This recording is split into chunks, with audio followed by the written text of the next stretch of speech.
What is going on, friends? The King of Chaos, Logan Black here, and you're watching yet another episode of Dude, Have You Heard This? It's the Music Roundtable Show, where a bunch of friends sit around and chat up some of our favorite under-the-radar albums. Bit of a different scene this week, is it? With me, as always, we've got Johnny Torres and Scotty Ceriti. Say hello, Mental Gin. What's going on, everybody? What up, y'all? As you guys notice, if you watch this show from week to week or check it out, we don't have a guest this week. We decided to go about things in a different manner. We will have a guest next episode.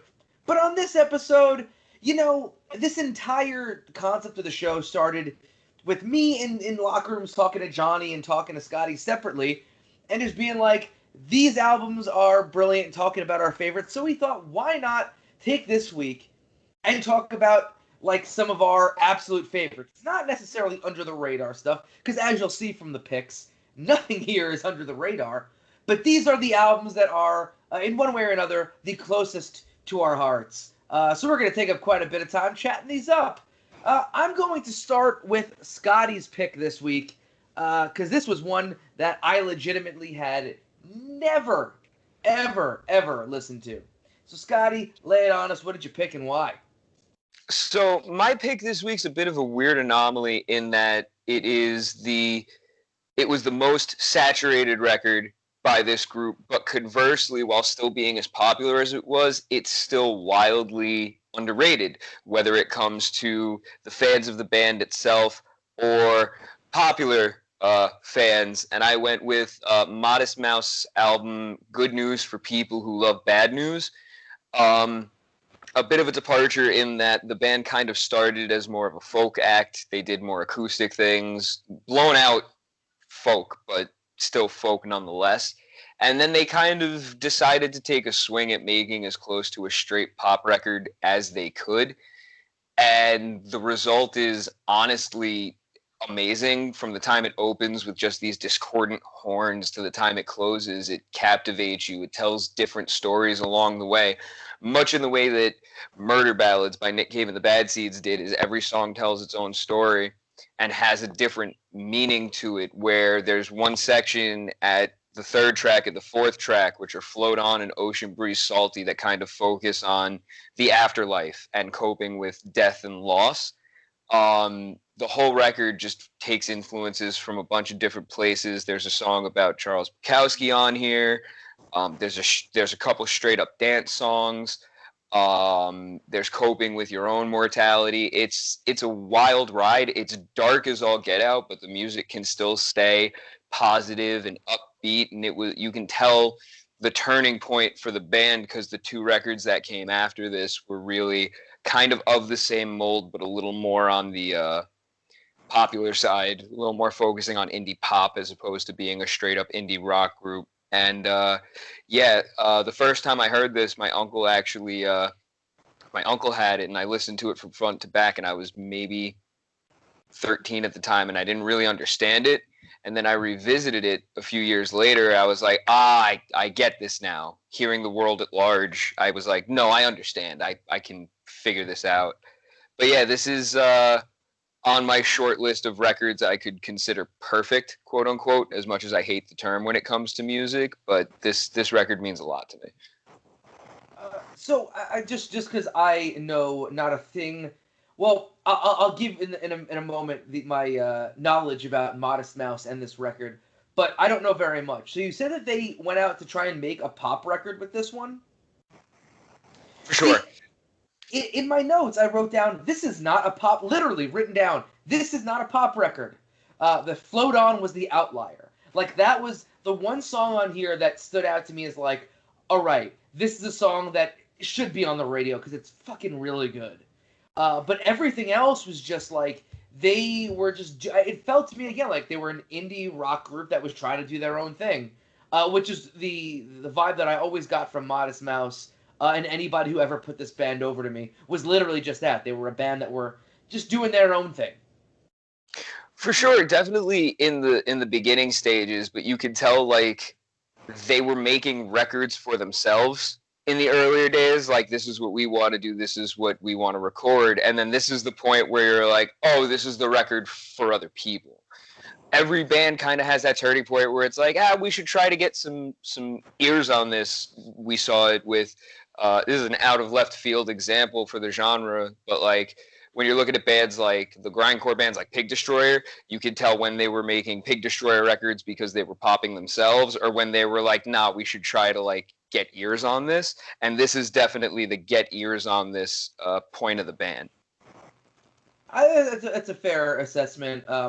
As someone who I'm sure has listened to this record more times than I have, Modest Mouse to me, man, they were amongst those bands of like because they had come out and put plenty of records out prior to this one, but they were of that ilk of like the college bands, as I would always understand it. Like, these were bands that people who were in college went to go listen to, a la the Juliana Theory. Never heard of that band prior to knowing girls that went to college, and they all went to go see the Juliana Theory. But this was a band on that list for me, which all the more reason for me to avoid them for the longest time, because again, douchey music hipster for way too long. I am glad I listened to this record now, because I could not appreciate how good of a song Float On was, just in so many layers, and it's such a really, really good song. I also think what kept me from listening to this was that these guys were on MTV and would always go like back to back, or like they'd be compared to by the VJs or whatever, that band Franz Ferdinand that I hated. Like, to this day, if I see any of those guys, it's a headbutt right in the nose. I don't know why. They've got punchable and headbuttable faces, and that song sucks. And the song that band Finger 11 did that completely ripped off their riff, that one sucks too. They could both eat my ass. Anyway, but I'm glad I listened to this now. I can appreciate it now. This was an interesting one for me, and I've got a lot of feelings on it. I'm going to pass it over to Johnny because I've been talking way too much at this point. Give us your feelings on Modest Mouse record. You know, it's funny, man. I'm in a pretty similar camp to you when it comes to like my aversion to Modest Mouse in like the mid 2000s is whatever Madden soundtrack "Take Me Out" by Franz Ferdinand was on. I had enough. It seemed like every time I booted up that game, I would hear that song, and then Modest Mouse came around, and I just immediately wrote them off. Like, just. It was the dawn of that indie pop era, and I wasn't having any of it at that time, and so immediately lost me. And, you know, to be completely transparent, like, this is a record that I just wasn't in the frame of mind for at the time. Like, even if I went deeper than Float On, like, I wasn't ready for the ebb and flow that this record really provided, because there's so much here that, like, when Scotty originally picked it, I'm like, oh, Modest Mouse, that kind of threw me for a loop. And then I heard the rest of it, and I'm like, oh, this is actually right in Scotty's wheelhouse. I just had no idea the depth of their ability here. Like, really lots to like here. It was definitely way darker of a record than I ever would have anticipated. Like, I knew Float On, like, touched on some macabre subject matter, if you will, but it was still like the ska type of dark, where it was like the instrumentals are all happy, but then the vocals are like Keys Be Nights, and you're kind of like, ugh.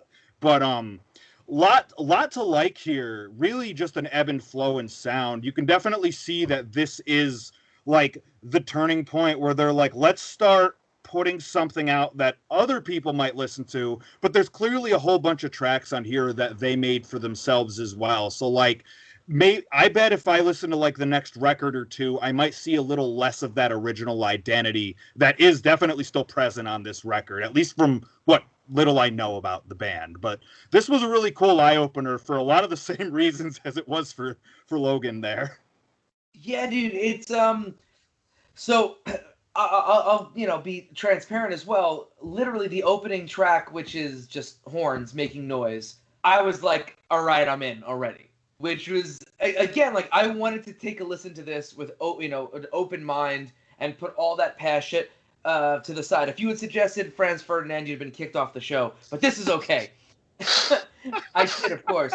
But no, we got the horn intro, which is named horn intro, and I was like, all right, this is going to be some wacky fucking shit. And then one track after that was Float On, which again, I didn't look at the tracks. And I'm like, oh, okay, this is that record. I know what I'm getting. Ocean Breeze Salty, I was like, all right, I'm getting this. And we kept going. But once we hit Bukowski, that was where I was like, oh man, all right. Like, now we've drawn me in. And from then on, that was my record. That was when I was like, this is fucking great. And again, full transparency, I'd say the first 3 or 4 tracks on the day that we put these picks together. I took it on my way to work, and I was like, I need more energy today. So I put on Johnny's pick, which we'll get to in a bit. I was like, I need some more energy to get myself ready for work. And then I listened to this completely on the way back from work yesterday, and it was like, that's when I got that Bukowski and everything else. It picked up big time. That was like, I don't know if anybody watching, you guys have ever been to Islands of Adventure in Florida and have ridden the Hulk coaster. The Hulk coaster just kind of chills, and you're cool, and you're getting the vibes of the Incredible Hulk and the coaster, and then it's just like, fuck you, and shoot you from 0 to 60 straight upward into a corkscrew. That was where it went with Bukowski. And I was just like, this is fucking great. Everything to me just kept getting better and better and better until we hit the song One Chance, which is the next to last track, which to me, sound drum-wise, and again, this might be my nerdiness, sounded like it was John Bonham on the fucking drums. Produced just like Bonham, when I was like, this is fucking so cool. And I didn't catch that throughout the rest of the record. It seemed like a total change to me, which I really fucking liked. They tried something different on it, at least to me it seemed that way. Yeah, this is a really fun listen. I'm glad I listened to it now in my ripe old aging punk age. And this was fucking chill. This was a good one, Scotty. I appreciate you opening me up to all these different albums that I definitely rejected in my youth. That's what I'm here for. With that said, what did we rate this album? I'm gonna start with you, Johnny. This gets a 8 out of 10, clearly ever-changing music lenses. Scotty, what did you rate this one? I give this one, again, complete bias, but 10 out of 10 kids in art school who decided to start a dance band. Yeah, I feel like all of us are going to be biased on our picks in terms of the 10 out of 10s. I gave this one as well an 8 out of 10. Fantasies about these guys versus They Might Be Giants on Celebrity Deathmatch. Ha! Yep. Down. I'm here for it. College indie band. I'm telling you, that was I didn't want to give away that, but that was They Might Be Giants and Juliana Theory were the bands that like everyone in college was like, oh, you got to go see them. Particle Man, you know. Yep. Before we move on, any other questions, comments, concerns, or feelings about Modest Mouse's? I'm gonna butcher this off the bat. Good news for people who like bad news. Just one thing off the cuff, if you are going to explore the discography, again, the earlier stuff's a little more abrasive, but if you're like a complete music whore, Johnny Marr is actually the lead guitarist on the album that immediately follows this. That's all you needed to tell me for me to listen to it. We were dead. We were dead before the ship even sank. It was called. Yeah, I'm looking at it right now, 2007. If Johnny Marr is on it, it's gonna get my listen. Because I'm such a. I'm not the only one. I'm a geeky emo boy with fucking a 300-pound plus bench press. So, it's humble brag there. Anyway, all right. So let's move on to Johnny's pick. Johnny picked an album, and I think it's the first time on this show that I've probably listened to this album more times than I listened to my own pick. Johnny, take it away. What did you pick and why? So the third episode in the Menzingers trilogy is upon us. It's Hello Exile time from the legendary Menzingers. They just continue to get better with age, I tell you. Each record we've touched on this show has a different appeal to it. On the Impossible Pass has a bit more of an aggression to it. And then we hit After the Party, which started to still kept a little bit of aggression, but started to turn into a bit more nostalgia, heading a bit more into the Gaslight Anthem, Heartland punk scene, if you will. And they absolutely go full bore with that on this record here. We haven't seen them get as political as they did in the opener, but everybody and their grandmother loves that opener. America, I love you, but you're freaking me out. It's never felt more appropriate for the time period that we live in. There's something to be said for a band that just like completely recognizes the time period that they're in and just puts out the perfect song to encapsulate what the youth in peril are feeling right then and there. Just the first two tracks alone are ones you keep on repeat.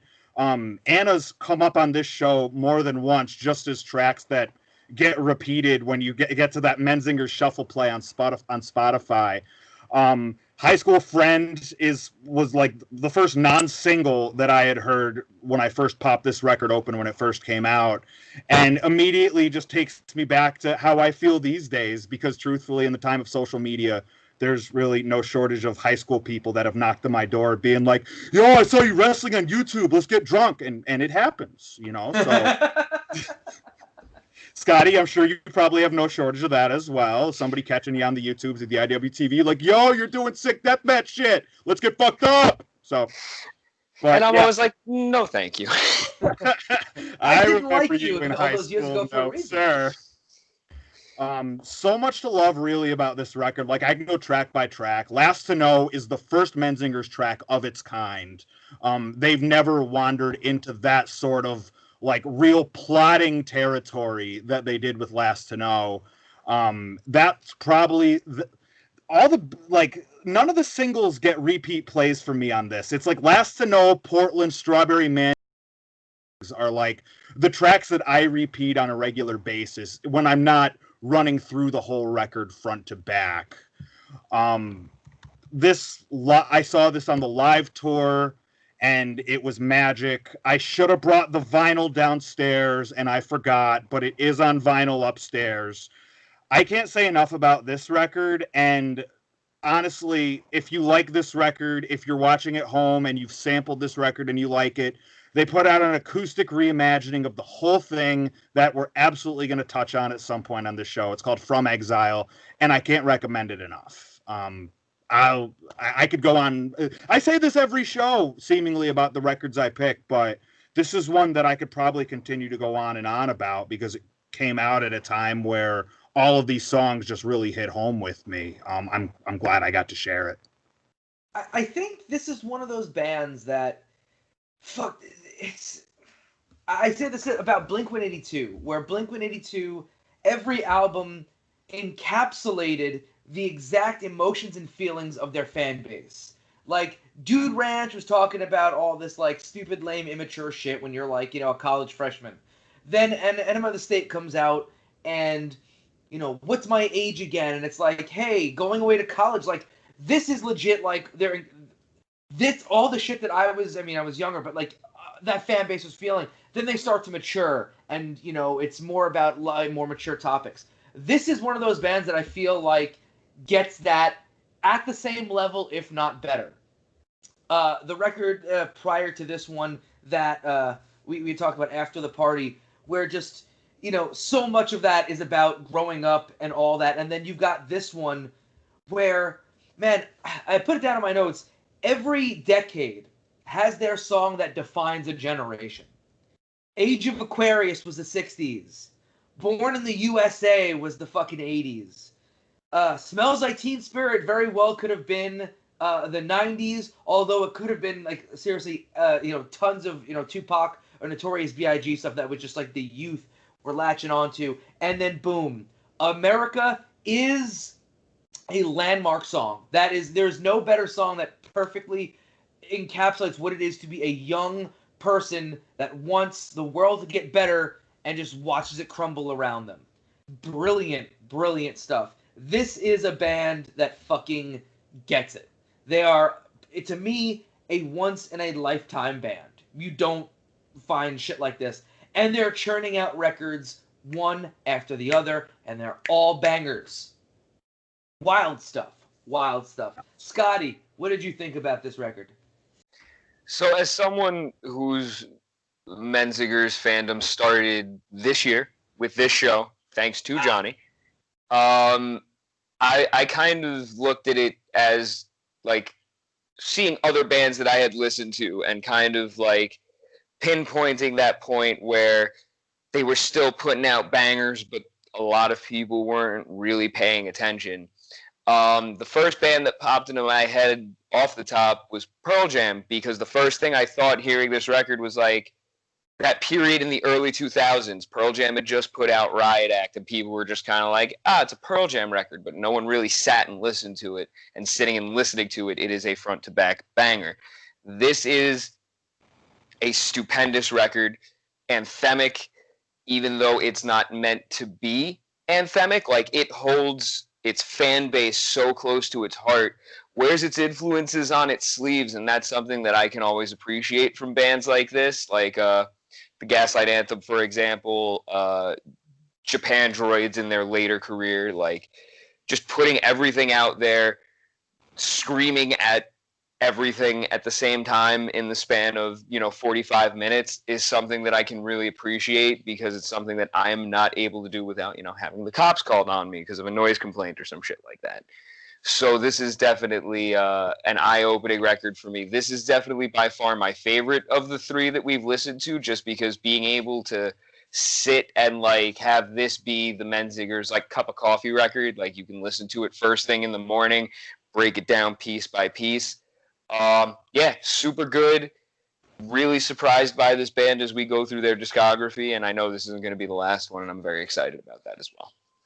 Yeah, I also put down in my notes because we had talked about the popularity of this band, whereas in general, pop radio doesn't have guitar-based music anymore. If it did, Anna would be the biggest song like in the world, simply because it is.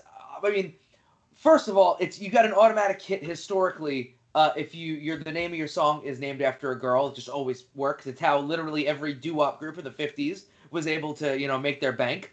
But it's a great song, and all of Philadelphia would get behind it, and every girl named Anna would get behind it, and it's a good message. I think everybody would be able to jump behind, just understanding that kind of heartbreak. It's, I don't know, brilliant. On the first three tracks, and pretty much just honestly, it's just three insane, phenomenal anthems, just one after the other. This is a record that just keeps on swinging at you. It's so good. And I mentioned that I probably heard this one more than I've heard my pick, because literally from when this came out up until it hasn't stopped yet, this is the record that Chris always puts on the car whenever we're driving to shows. Always. Huge Menzingers fan. Yeah, it was great to sit down and listen to this one again. Always is. And just, like, I can't stress enough how America is just, like, I feel like that's going to be one of those songs that just goes down as the anthem of, this generation of kids. How I'm looking at it. With that, what are our ratings for this one? Scotty? I give this one 9 out of 10 kids in Blink shirts at the Bruce Springsteen concert. I gave this one 9 out of 10 tiny glasses you could sample craft beers in. And Johnny, what did you rate your choice? 10 out of 10 New Found Glory t-shirts worn under flannels that I wore to the concert that time. Many flannels, many New Found Glory shirts, I'm sure. Any other questions, comments, concerns, or feelings about Hello Exile before we move on? Cool. Yes, it's such a fucking banger. I'll probably listen to that acoustic record on my way to the comic shop after this. So let's move on to my choice. I'm going to say right off the bat what it is. It is the 59 sound from the Gaslight Anthem. Let me give you my background on this one. Before I say anything, this will, connect to everything else. But two of my top 10 favorite musical acts of all time are Social Distortion and Johnny Cash. Now, one day I'm at home, I'm in front of the computer tinkering away, and my brother is right down from me in the living room watching MTV. Something's playing, and Great Expectations comes on. I didn't know what it was or who it was or how it was. And I'm listening to this, and I'm saying in my head, this band sounds like the love child of Social Distortion and Johnny Cash. So I'm like, this is brilliant. What is it?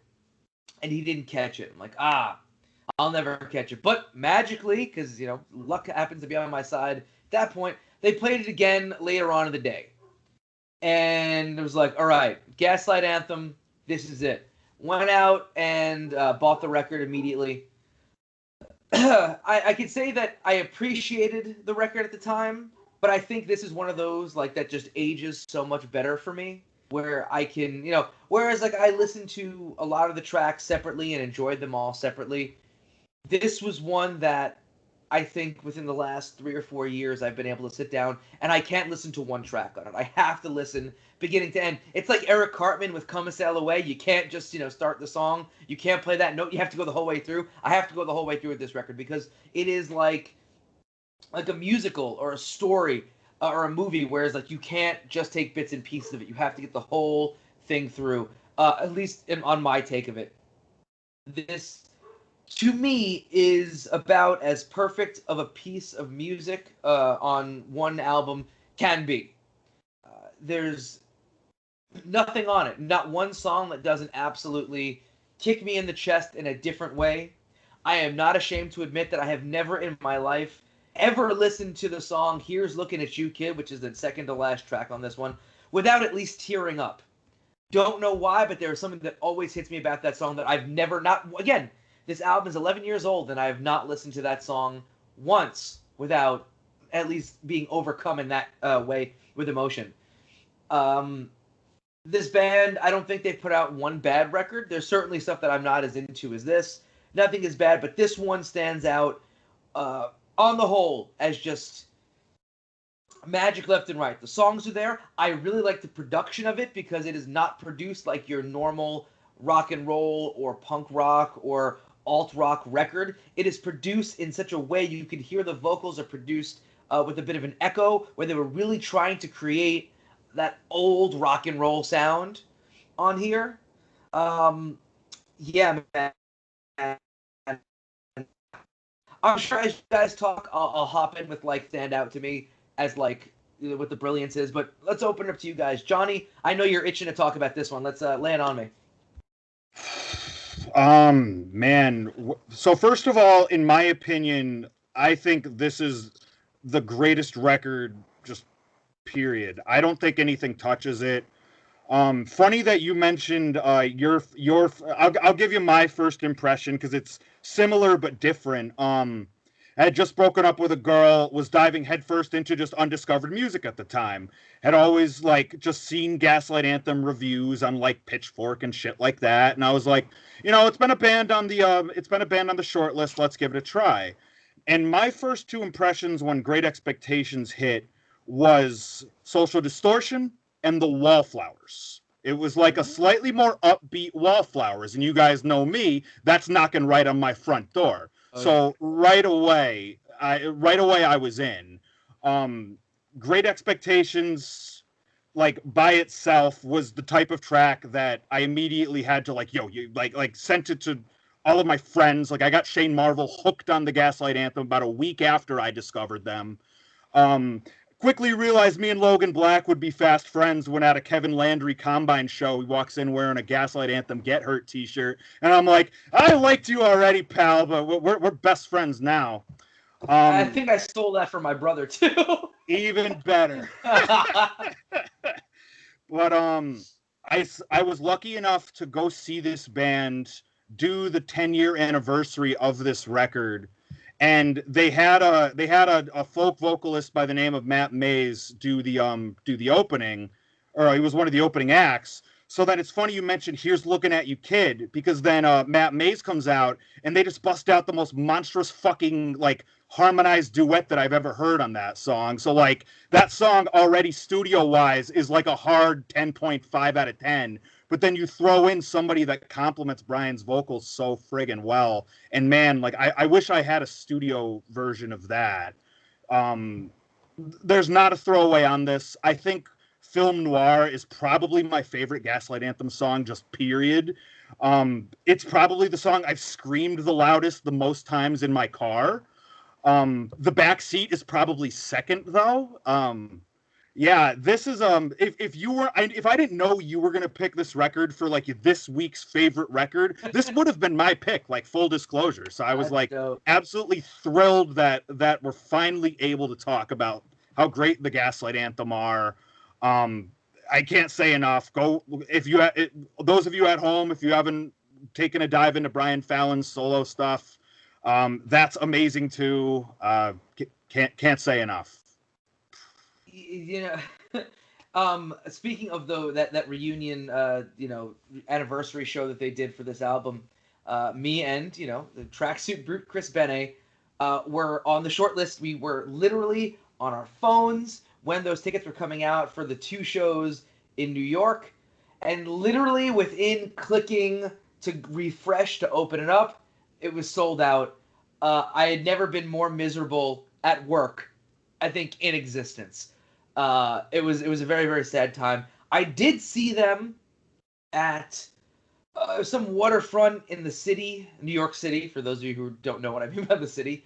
And, I mean, they were brilliant, but also the crowd was full of douchey hipsters, and I think Brian doesn't like douchey hipsters because he came out, he had done, I think, one, come out again after they stopped playing, and he was like, oh, I think we're going to do another song, and somebody had yelled out to do I think they did a Bon Jovi song the night before, because they had done 2 nights, and he looked at the person who screamed it and the people who were yelling for it, and he goes, we did that last, you know what, screw you guys, we're not playing anything, and stopped. And I was like, you know what, that's an artist, I fucking respect you. Because fuck these people for being douchey hipsters. Let them enjoy their fucking $11 hot dogs, and they were $11 hot dogs. But they were good. There was like, there was craft hot dogs, hipsters. Anyway, real quick, that was. I got a quick story since we're talking about Brian riffing on people in the audience. So somebody had started trying to like clap along for "Meet Me by the River's Edge," and he stops in the middle of the song. And he's like, bro in the front row, I see your enthusiasm, I love it, but you are so off rhythm. So I gotta tell you, I love the enthusiasm. Everybody has a thing that you're good at. I'm sure that you at home, there's a million things you're better at than me. But this right here, the clapping along, it's just not that, man. It's just not that. Whole crowd, including the guy who just got riffed on, big old round of applause. Brian Fallon, brilliant. What an artist. Scotty, give us your thoughts on this one. I agree. I think this is a perfect front to back record. This is the first record that I remember kind of uniting all my friends. All the indie kids really liked it. All the punk kids really liked it. I was starting to sway a couple of my friends who were just like, nah, I only listen to metal. And this is the record that kind of pulled us all closer together because it reminded us of a lot of our favorite artists in similar ways. Like the whole Heartland punk or Americana punk, whatever you wish to call it, is such like an obscure scene for people to be aware of even exists. But certain bands like Dinosaur Jr. has been doing that kind of thing for decades. So that was a real easy sell. And from the first time, I didn't actually hear Great Expectations first. I heard the 59 sound first. I heard the title track first. And I kind of sat there listening to the music first because I was like, let me get a feel for, what this sounds like. And as you said, Social Distortion and all that type of country punk, for less of a better term, things like that. And then I got to the end of the record and I was like, no. These guys are completely in a class of their own, in a league of their own when it comes to songwriting. I wasn't the biggest fan of Sink or Swim on first listen when I went back to it because 59 Sound held my expectations so high. And then when I kind of went back and I kind of did the 1, 2, 3 punch of Sink or Swim, 59 Sound, and American Slang, I was just kind of like, no, Brian Fallon's brilliant, and I couldn't wait to see what he did next. And that was kind of around the period the Horrible Crows came out, and he was starting to do his solo stuff. But yeah, this record, top to bottom, as you guys have said, there is no like one song to listen to. As soon as the first notes from Great Expectations start, I am in for the rest of the record. There's no stopping. There's no breaks for breathing or anything like that.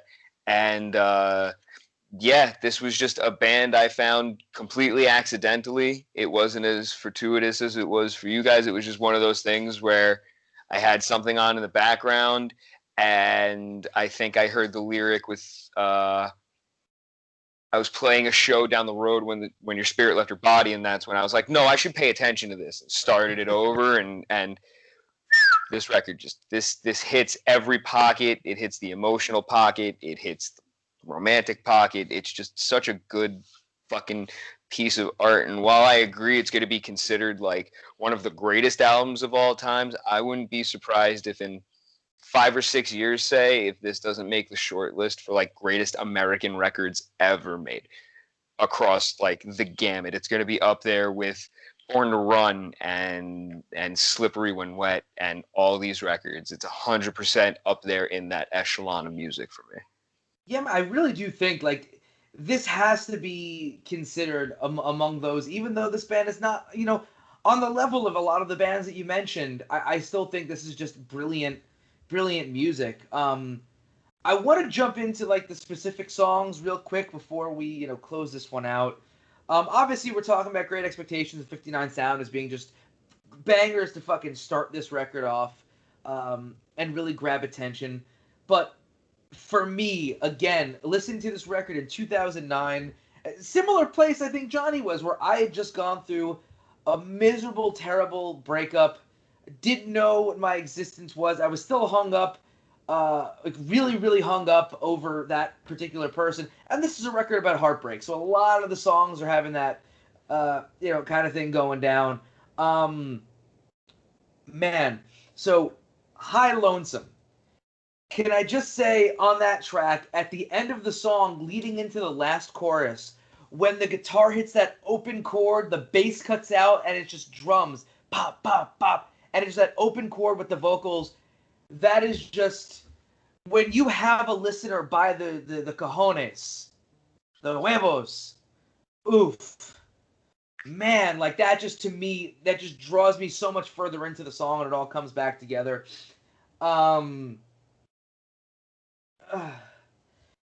Going into Even Cowgirls Get the Blues. When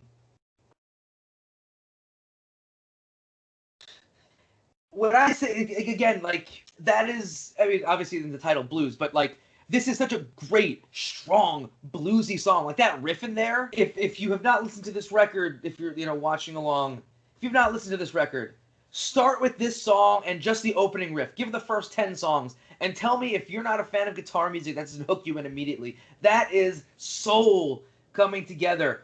And then the only other thing that comes out to me, and I'm going to blank on the song because I apologize. My brain has been hit over the head with many hard objects. The lyrics of your sugar and spice and everything nice. Your Monroe hips, your poison lips are knives. Oof. Oof. Oof. Like, it still gives me chills thinking about it. That's film noir. That is film noir. Fucking, dude, it's, again, any dude who has ever, or any person, doesn't have to be a dude, but any person who has ever had their heart broken and could see that in their partner, man, you've got an anthem right there. And Brian Fallon knew that and wrote that song. And dear Lord, I could forever go on about this one, literally forever. I'm just going to go with, I'll start with my rating for it. And give the reason why. This one for me is 10 out of 10. Screams of Who Broke Your Heart, Brian Fallon. I would have given this one an 11 out of 10 and fought anybody who decided to give it anything different. However, the only change that I would make on this record is the last song to me would have to be "Here's Looking at You, Kid." I feel like you could have put the actual last track anywhere on the record. It would have been great. But if you end on that fucking note, just, again, the roller coaster, just docking right into the station, all comes together. But that's me. That's why it only gets a 10 out of 10 and does not get Jake will stab somebody for disagreeing. Scotty, what did you give this one? 10 out of 10 dudes in tight pants and cowboy hats. The Marlboro Man. Johnny. I'm thinking about what you said now about the track, and I think if I would drop the back seat right before Meet Me by the River's Edge, and then let it go out that way. And then I think we have ourselves an 11 out of 10 here.